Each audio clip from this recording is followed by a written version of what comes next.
Hey everyone, welcome back. First video of the season. I got a Alpha 1 Gen 1 Outdrive in the shop. Just finished a complete reseal on it.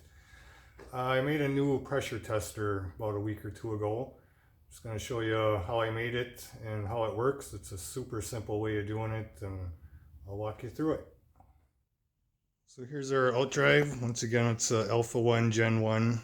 I had it complete teardown, all new seals, new water impeller. All that's left now is to grease the U-joints, a couple O-rings, and throw it back on the boat. But today's video is going to be about this here.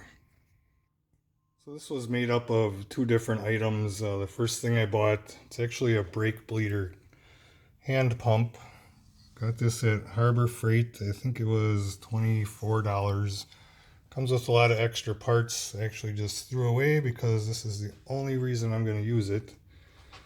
And the second part came with a lower unit fill pump. So you just take the end off with the clear tubing, attach it to the pump.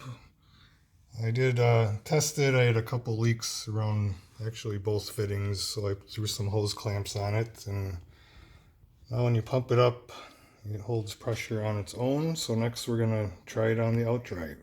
So just to make sure you don't have any leaks when you put it together, you can just put your thumb over the end of it, hold it pretty tight, pump it up. You can see it holds pressure until you let your thumb off. So that tells you got no leaks.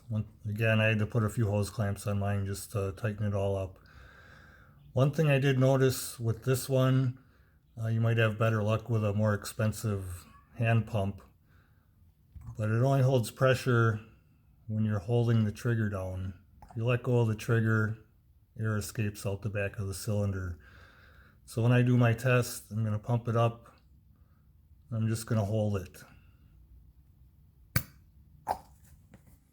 So like I said in the beginning of the video, it's a super simple tool, super simple process. Just screw that one into the vent hole. Make sure you have your drain plug in with a new gasket. And this will only work on the Alpha 1 Gen 1. I believe the Gen 2 will have a reservoir tank in the engine bay. So if you're doing it on a Gen 2 or a Bravo, you'll have another little hole somewhere back here going to your oil tank in the engine bay you'll have to plug. But the process remains the same. So I'm going to pump it up and see what happens. So we're going to pump this up to 10 pounds. Like I said, once I get up to 10, I'm just going to hold the lever down. A few more pounds to go here. So we're at 10. I'm going to hold it there. So now depending on where you read, what you read, who you listen to, it should hold 10 pounds. I've heard anywhere from 8 to 10 seconds up to 2 to 3 minutes.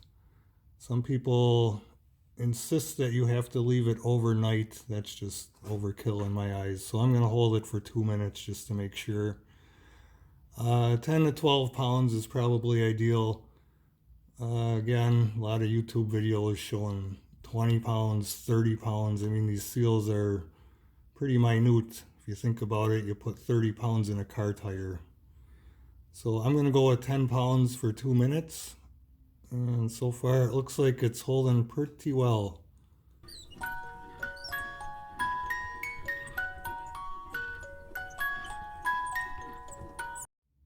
So I'm probably a good 3 minutes in now. Holding steady at 10, just a hair above 10. So I'm going to call this one good. So a few things before I end this video. Again, just go over the tool here. $25 at Harbor Freight for the pump. You can spend anywhere from $25 to $100 on these, depending on how good a one you want to get. When this one does quit working, I'll probably upgrade a little bit. The Outdrive pump, another 10 to 15, depending on what you buy. It's kind of a waste because you can only use this part of it, but super simple way of pressure testing your Outdrive. The only other thing I failed to mention is it does need to be empty, so every time you drain your fluid, Wouldn't hurt to check it. Just a lot of peace of mind. You'll save yourself a lot of money in the long run if you catch a leak before it's too late. Thanks for watching.